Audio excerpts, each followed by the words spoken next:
Atlanta United Fan TV, 4-0 win, 5-3 on aggregate. Ain't too bad after we just really just suffered for the first match. It's not the 15-3 that I was calling for. I wanted the 14-0, you know, with the Brek Shea double hat trick. Happy birthday, dude. What a great match by Brek Shea.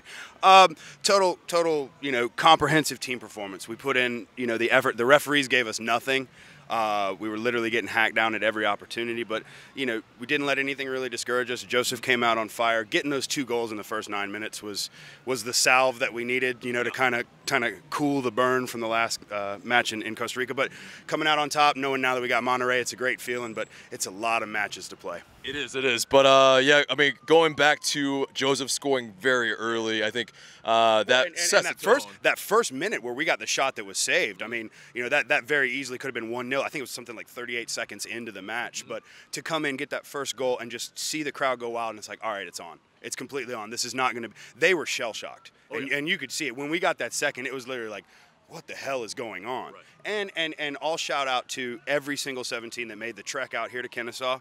You know, packed house, situation be damned, you guys showed out. Absolutely. For sure. But, yeah, I mean, and in terms of that, I mean, what was the game plan from Herediano after that? It seemed just they were completely lost.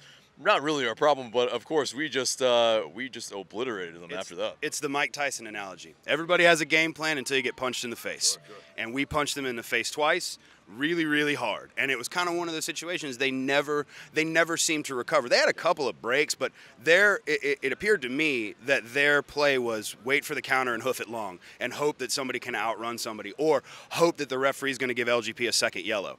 You know, getting carded for a foul like that in the 18th minute and then having to play, you know, the way that LGP does, having to be, you know, having to play the way that he does and you know, be wary of that second yellow kind of could have put us at a disadvantage quite early. Yep. So, you know, like I said, I can't really say too much about CONCACAF referees, but this one was not a good one. I feel like we were given a we were not given a denial of goal scoring opportunity on Barco.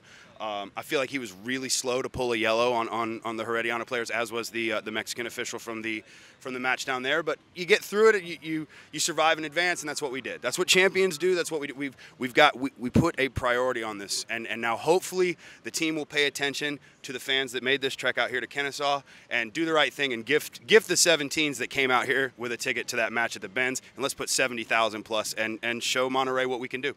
Before this interview, you were saying Shea was your man of the match. Yep, absolutely. Talk to me, man. Hands down. I mean, the size, the pace, everything he brought to that left side. That left side was shut down. He and Barco were working well together. It took Nagbe a little bit to find Shea on the side, but the assist on that third goal, where he made the run, found Joseph across for the middle, that was literally the nail in the coffin. Us getting the fourth was of course amazing on LGP's header, but you know, that third goal and Brek with the setup. I mean, plus I just feel like he brought something. Nothing against George Bella. I feel like he brought a steadiness and an experience level that you know, I think he's 28. You know, that almost an elder statesman on the team kind of brings you, and our defense looked solid tonight. They didn't look like they were going to score, and another big shout-out has to go. When you play Miles Robinson in the right position and Michael Parkhurst in the right position, good things happen. Yeah, and it seemed like they saw what we were talking about. Maybe they probably figured it out on their own, but yeah, I mean, it's one of those, everybody was calling out, yes, Parkey should not be at the right center and back. If you look towards the end, when we had dead legs, when our guys started to tire up a little bit, it was Parkhurst that was making those intuitive runs to cut off passes, because they were starting to go through channels towards the end, and you could see that Herediano was really starting to pick up some steam, but it was late. It was obviously late, and that's where the experience of a Michael Parkhurst to jump in and say, no, you're not going to do the triangle passes, I'm going to cut this off, and then with some speed too, with the smarts to just hoof it long at the end. You know, there's 3 minutes of added time. We don't need to play tiki-taka in the end. Get it long, get it to the corner, and get the win. That's what we did. Monterrey, we're coming for you. Absolutely. Love it. Appreciate it, man. See you, buddy.